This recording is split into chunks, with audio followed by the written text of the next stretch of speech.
I've been seeing a lot of conversations lately about bad marriages, and I think we need to go deeper than just the surface. Many women are raised to be everything for everyone else except for themselves. From a young age, the messaging is subtle but powerful. Be a good wife, take care of your home, take care of the children, end up with a man. While all these things are not wrong, the problem starts when they become the only measure of a woman's value. Because when your identity is built around being chosen, you may ignore whether you are actually choosing well and focus on just be chosen. And that's where the real error begins. A lot of women are taught to give, but not how to set boundaries. They are taught how to endure, but not walk away. Think about that woman who has endured domestic abuse all her life. Women are taught how to keep a home, but not how to keep themselves whole. Think about that. It's always about what we should give out and not how we should protect ourselves. So you find situations where disrespect is tolerated all in the name of patience. You can imagine a daughter-in-law coming to the house to, a sister-in-law coming to the house to disrespect a wife, and she has to stay quiet because she's a sister-in-law. Emotional neglect is usually endured in the name of commitment. Why? Even abuse is managed in the name of saving the marriage. Not because these women are weak. Yeah, they're not weak, but because they were never fully taught that they deserve better other than being a married person. Okay, remember this. A lot of people, a lot of women to be precise, have forgotten this. You cannot pour from an empty cup. You can never. If a woman is not first grounded in self love, self awareness, self respect, and personal purpose, how can she be married properly? How is she going to raise her children? What is she going to teach her kids? You know, we deserve more than just a relationship. Most times, what these kind of women eventually give out is self depletion, not abundance. Think of it. And that's definitely going to create an imbalance. When the woman is not balanced, what happens to the home? The Bible says something. We should love our neighbors as ourselves, which means the standard of love we give to others is directly tied to the love we have for ourselves. So if self-love is absent or broken, it will show up in the kind of partners we choose.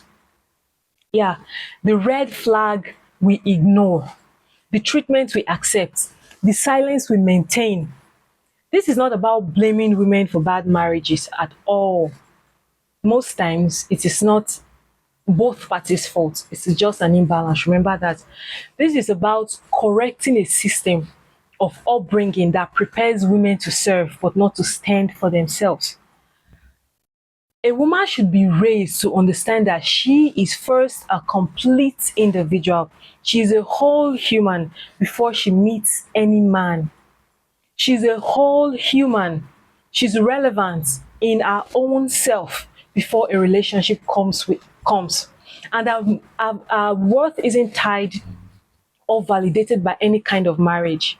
Women need to know that a woman needs to know that her voice is as important as every other person's own. Her purpose extends beyond the walls of her home. She should be encouraged to build her mind, her confidence, her financial independence, her emotional intelligence. Think about a smart woman who has a good family, a good husband. How will the children turn out to be? Remember, all these do not make a woman less marriageable.